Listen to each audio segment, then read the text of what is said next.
Hello, Minecrafters. We're here for another session of Minecraft 102. I should have really included this as a 101 tutorial, but at the same time, I don't usually venture out into the world and start getting a lot of things until I have a pretty good armor and weapons set up. So I'm including it as a later video, but no matter when you decide to travel, I think that the tips here will help you. The first thing to notice is that we start out at our base. And when we're here, this is perhaps the most important thing we need to do.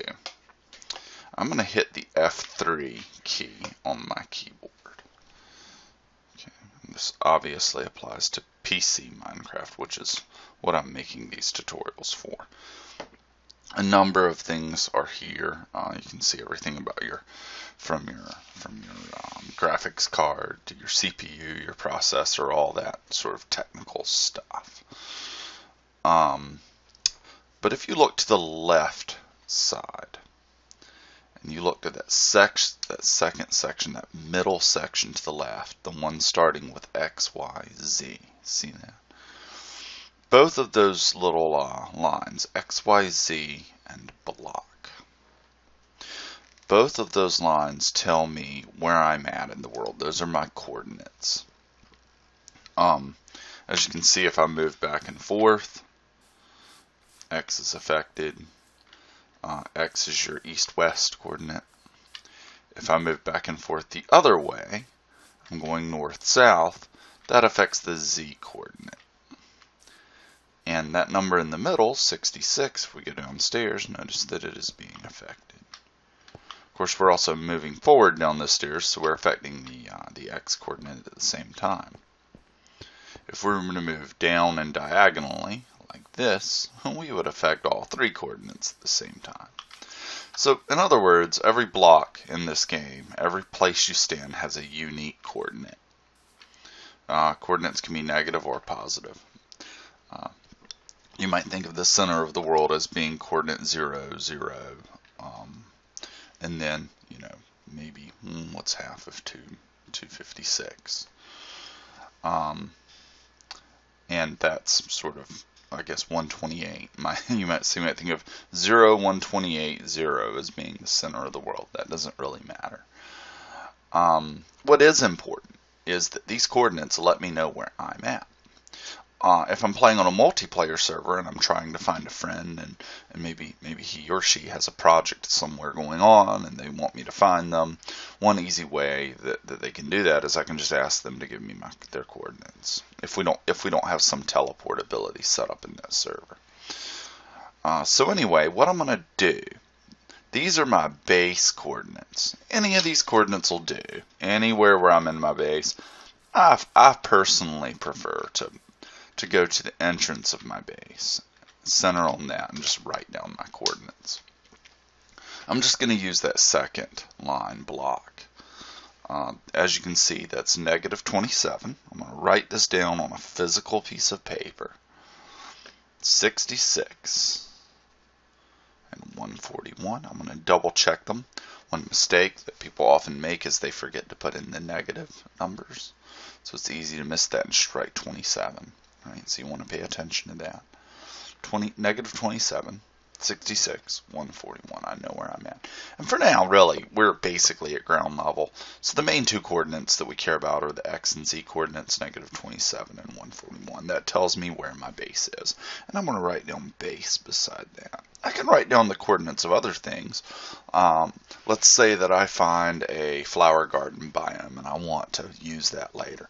I'll write down the coordinates of it while I'm there. So the F3 key is your friend. So I'm going to do that first. That way, if something happens to us or we have trouble getting back to base, all we have to do is look at our coordinates, pull up our F3 grid, figure out the direction we need to go to make those coordinates happen, and begin running back towards our base. No matter how far away from your base you are, you could be 20,000 blocks away from your base. You can find your base using your coordinates. If you're more of a computer kind of person, of course, you can save it on a file or something like that. But you just want to write that down on something that isn't Minecraft. Okay. If the game crashes or something like that, you could lose those coordinates. So you want it on something separate from Minecraft. I prefer good old paper. I generally keep like an index card around. I write down all of my coordinates that are important on that index card. Okay, the second thing that we need is we need boats. I've already made some, but I'm going to show you how to make a boat really quickly. I need 5 pieces of wood. I need a crafting table. I'll just build these kind of the same way you build a minecart with iron. In fact, exactly the same way. And that would build me an oak boat. I don't care what color it is, what kind of wood, as long as it's a boat and it floats and it gets me where I'm going. I'm not going to actually craft that because I've already made 2. I prefer to make 2 just to be safe. Boats are a lot better than they once were in the game. They last better and such. At one time, boats were very glitchy, and so you'd want to bring 2 or 3 boats with you. And I guess I still have that habit. The other essential item you want to bring with you is a bed. We have our bed there. We're not taking that one. We want to take just a separate bed, and I've already crafted one of those. You should know how to do that by now. I like to bring a crafting table with me. Although the other main ingredient I bring a number of just wood logs, so I can craft things like crafting tables or more boats on demand if necessary. I can also make more torches with this out of charcoal. Okay, so this actually works. I'm going to leave this bucket here. I don't really need it. Alright, we're looking pretty good. I'm also going to leave valuable things behind that I'm not really going to use. My armor and sword might be of use, right? But this silk touch pick, I don't think I'm going to need it. Well, actually, there might be some things I want to silk touch up, so I take that back. I think I will bring that along. For a Fortune 3 pick, do I really need that for what I'm doing for surface level location of items? No. And I'll go ahead and tell you what I'm looking for, although I'll take whatever I find on the way. What I'm doing this for in my game is I'm going to go and find some dark oak, because dark oak is valuable. Dark oak is the most abundant wood source in the game.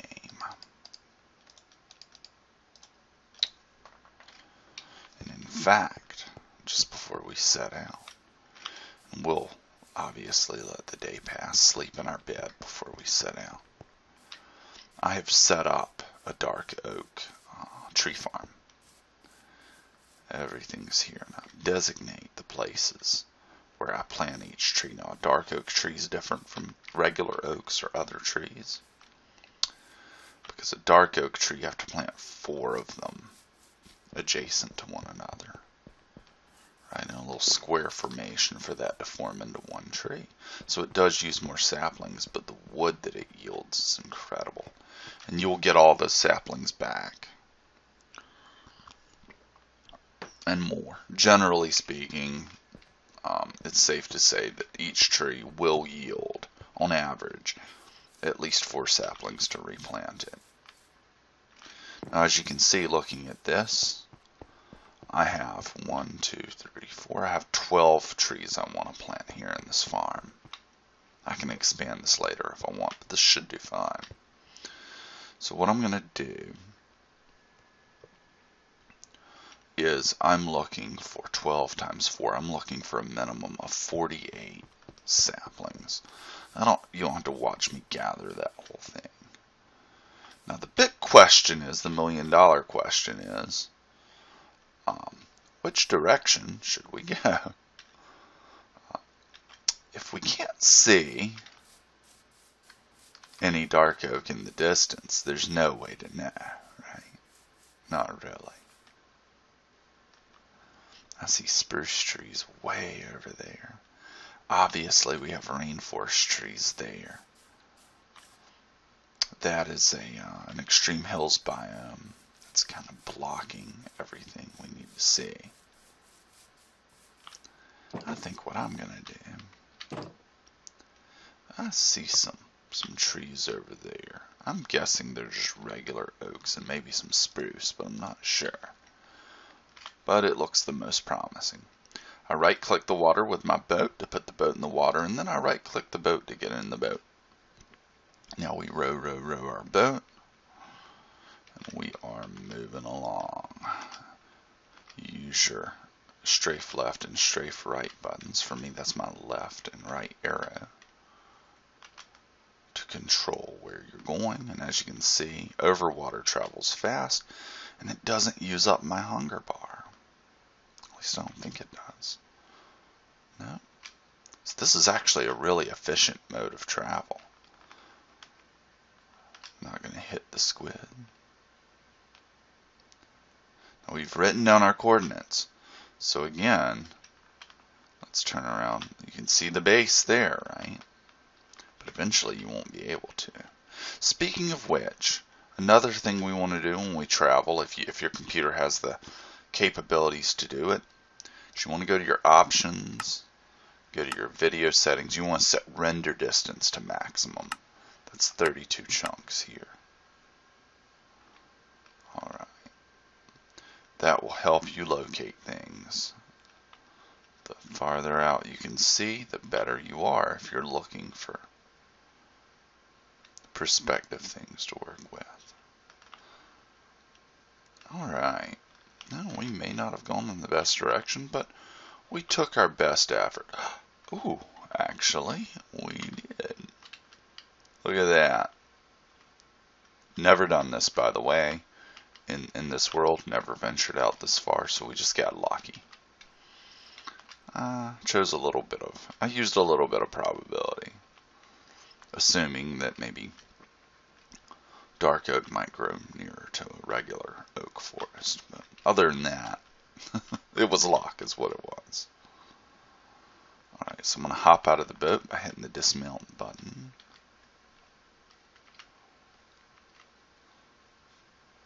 The video software is causing the computer to act a little bit slowly. So bear with me. Alright, hopped out of the boat. And just leave the boat there, I suppose, but let's gather it up. Double check inventory since it could have fallen into the water. Pretty sure we got it. Yep, both boats are intact. Now we're gonna dig up these trees. We don't have many of them here, do we? Maybe there are more as we go farther along, but I'll take them. I'll at least let night happen, so I can illustrate what to do at night when you're traveling. That's where that bed comes into play. Basically, we're kind of going back to where we were at the very beginning of the game. Except now we have equipment with us, right? Which makes a big difference. These dark oak forests get kind of dark. I mean, the word dark describes the bark type, the wood type. But there's more truth in that, in the sense that these babies they create a lot of shade. So I'm just going to light that up a little bit, just because I'm paranoid about mobs spawning. I also saw a cave over there. Let's investigate that cave since we're working near it. Let's just make sure that nothing comes out of that cave. Yeah, I'm just going to light that up just a little bit. It's kind of cool too, because it gives me a marker for later. Oh, a little water there. Let's relight this. There we go. Step out of it this way. Okay. Yeah. We have a safe little place to work. Good. Continuing. Now if these get really tall, there's a method I use to farm them out. Sort of make a spiral as I go upward, but this one's not very big. It's somewhat short and squat. so I'm not too worried. Oh, used our first X. That's why we made the second one. I saw the duration on it, went ahead and prepared. Now I'm going to let those leaves decay. You know the way trees work, any kind of tree. Once you take out the logs, you take out sort of the life source of the leaves. And so as the leaves naturally decay, they drop saplings. So I'm just going to let that happen. I could break the leaves myself, but that would be time that I could be using to go and work on the next tree. And time is of the essence. What I like to do, this is just my personal approach. Notice these have little branches that come off the side, right? I like to go ahead and farm those branches. Or mine them, or whatever the word you want to use. Choose your verb there. If it's too tall, I don't care.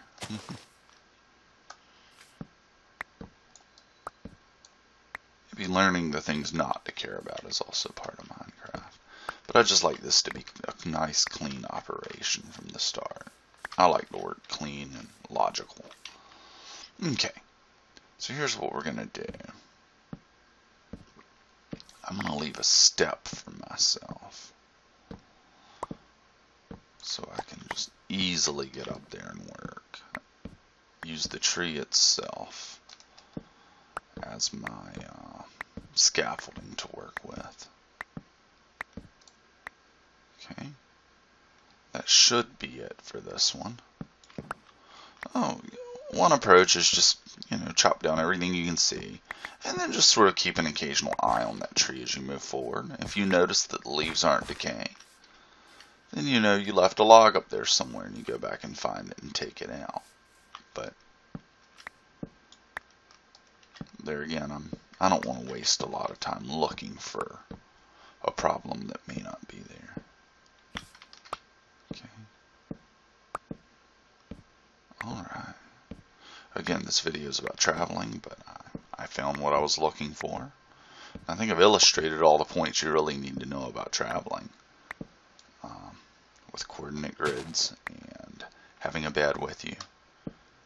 We'll put those into practice once nightfall comes. But I think you already know how to place a bed and sleep in it. It's just a basic point. The main thing I think to know is that when you travel, you bring a bed with you. Or wood and wool, the stuff to make a bed. Now I'm going to go back here. I'm going to pick up that sapling. What's our sapling count at now? 5? I'm not using the silk touch pick, so I'm going to put my dark oak saplings here on my toolbar so I can see that running number at a glance for what I'm gathering.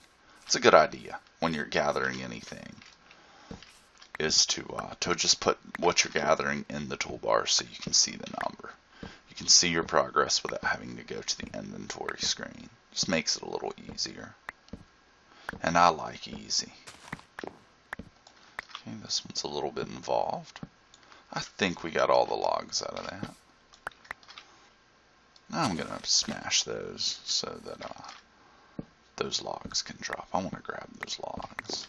I'm here to farm logs, but I'm actually mainly here to farm saplings to start my tree farm. That's the long game. But I'll take some logs while I'm at it. Alright. We farmed all of these off. Let's give ourselves a little more space here with that water. We'll step down, maybe help the sheep out. Why not? Okay. There's more. Good. Now what I could do at this point is just go back, grow these in my tree farm, and be a happy camper. and slowly collect up the saplings I need to establish my tree farm. But I have those there. I'm just wanting to go for it. Now notice that what I'm doing is I put the bed down early. And I'm just going to right click it until it lets me sleep. You want to wait until obviously the sky's darkening before you start doing this. That way I know that I am sleeping at the earliest moment, especially here where there's shade and mobs can spawn a little bit early. Because it's not necessary. It's not time that makes mobs spawn per se. It's light levels being low, which of course is why mobs spawn in caves. And of course at night, the light level drops. Alright, we're back at base. We have 32 saplings. Very quickly, the last part of the tutorial, I am just going to show you what I'm going to do with the proverbial fruits of my labor. Here are these places I've designated. As you know, oak trees, birch trees, any kind of tree you want, spruce trees, whatever. You just place one, and that one sapling grows. These do not work like that. If I place a dark oak sapling by itself, it will do nothing. It'll just sit there and be a sapling, and that can actually be kind of cool. There are times that you might want to just use a sapling as a decoration, like a little tree growing, and you don't want it to grow into a full tree, just for decorative purposes. Cool, no problem. But that is not the case here. I want to put 4 of these like this, and as you can see, I've laid it out. I've got torches all around. That kind of marks the place, but it also lights all around, so that when these turn into big shade-giving trees, I will still have plenty of light, and mobs won't spawn underneath. Okay. Yeah, you could make a tree farm and inadvertently cause mobs to spawn in your base. So you want to light it well. You want to be smart. Okay. There we go. Now, what I'm going to do is just wait on these to do their thing. I could use bone meal to speed it up. I probably have about 16 to 20 pieces of bone meal in there, just from random skeletons I've killed along the way, but nothing special. I don't care about that. I think that's inefficient. I'm just going to let time work on this because I've got plenty of other things I could do. The next thing I'm going to do, which I'm not going to do in this video, is I'm going to travel over there. I'm going to travel to that rainforest biome, and I'm going to get some unique items out of that. The other place I want to travel to is that desert biome over there. That desert biome will provide cacti. I want to get those cacti and make a cactus farm at some point. But anyway, oh look, we already have a tree growing. Once these grow up, I'm going to go through and start harvesting them. And I'm going to build up some more saplings, replace the 4 from that tree, for example. And then that tree will probably give me 2 or 3 extra saplings, 4 if I'm lucky.